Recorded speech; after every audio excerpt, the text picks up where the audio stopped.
Very warm welcome to skill shot guys. पिछले class में अपन ने समझा था रेसिडेंशियल स्टेटस के बारे में। तीन तरह का स्टेटस होता है रेसिडेंशियल का। एक तो होता है ऑर्डिनरी रेसिडेंट, एक होता है नॉट ऑर्डिनरी रेसिडेंट, एक होता है नॉन रेसिडेंट। तो अब किसका इनकम किस पे टैक्सेबल होगा, कि सारा इनकम सबका टैक्सेबल होगा। तो वो समझते हैं अपन किसका स्कोप ऑफ टैक्सेबिलिटी आएगा इंडिया में। तो जो मान लेते हैं इंडिविजुअल अचीवर, उनका कौन सा इनकम इंडिया में टैक्सेबल होगा। यदि वो क्या होगा, इंडिया का रेसिडेंट है, तो उसको इंडिया में इनकम अर्न करो, चाहे वो फॉरेन में इनकम अर्न करे, उसका सारा इंडिया में टैक्सेबल होगा यदि वो ऑर्डिनरी रेसिडेंट है। लेकिन यदि वो नॉट ऑर्डिनरी रेसिडेंट है, तो इंडिया का इनकम तो उसका टैक्सेबल होगा ही, लेकिन जो फॉरेन में जो अर्निंग कर रहा है उसमें सिर्फ दो ही इनकम उसका इंडिया में टैक्सेबल होगा, बाकी कोई भी इनकम इंडिया में टैक्सेबल उसका नहीं होगा।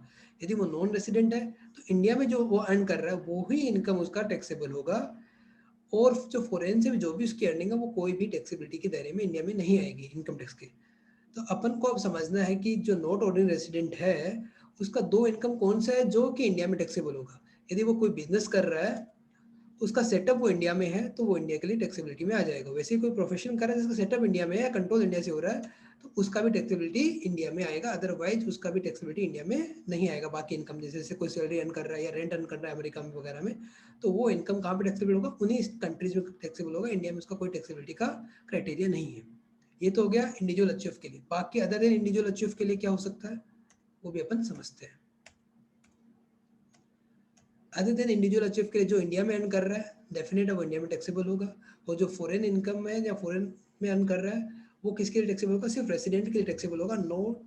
नॉन रेसिडेंट के लिए वो टैक्सेबल नहीं होगा। क्योंकि बाकी अदर देन अचीव दो ही होता क्राइटेरिया, तो वो रेसिडेंट होगा या नॉन रेसिडेंट होगा। तो नॉन रेसिडेंट के लिए सिर्फ और सिर्फ इंडिया का इनकम टैक्सेबल है, फॉरेन इनकम टैक्सेबल नहीं। जबकि रेसिडेंट है तो सारा इनकम उसके लिए टैक्सेबल हो जाएगा। सिंपल सा बात है।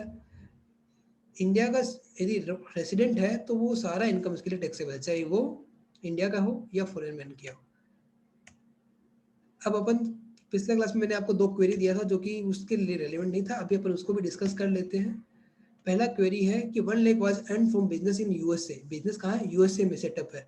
अब मान, ये सारा क्वेरी किसके लिए है, नॉट ऑर्डिनरी रेसिडेंट के लिए। क्या ये इंडिया में टैक्सेबल होगा, डेफिनेट है कि यदि बिजनेस सेटअप ही यूएसए में है, सिर्फ इंडिया में पैसा भेजा जा रहा है, तो वो इंडिया में टैक्सेबल नहीं होगा।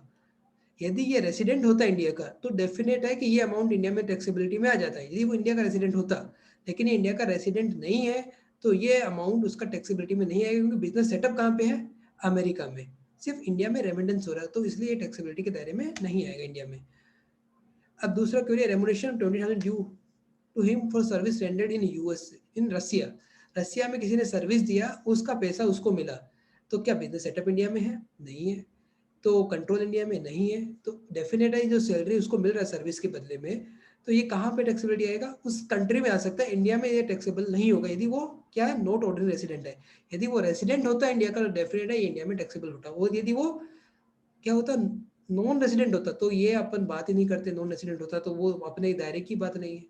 तो होप सो ये आपको समझ में आया होगा कि रेसिडेंशियल स्टेटस क्यों जानना है। और जानने के बाद अपन पता कर सकते हैं कि उसका कौन सा इनकम इंडिया में टैक्सेबल होगा या नहीं होगा। उसी हिसाब से अपन को ये भी पता होगा कि यदि वो नॉन रेसिडेंट है, तो सिर्फ और सिर्फ इंडिया में जो अर्निंग है उसी पे अपन को फोकस करना है। और जो बाहर अर्निंग कर रहा है उसमें इनकम टैक्स का कोई भी क्राइटेरिया अप्लाई नहीं होगा। होप सो ये चीज़ें आपको समझ में आई होगी। अब नेक्स्ट क्लास में अपन आगे के लेक्चर्स को जानेंगे।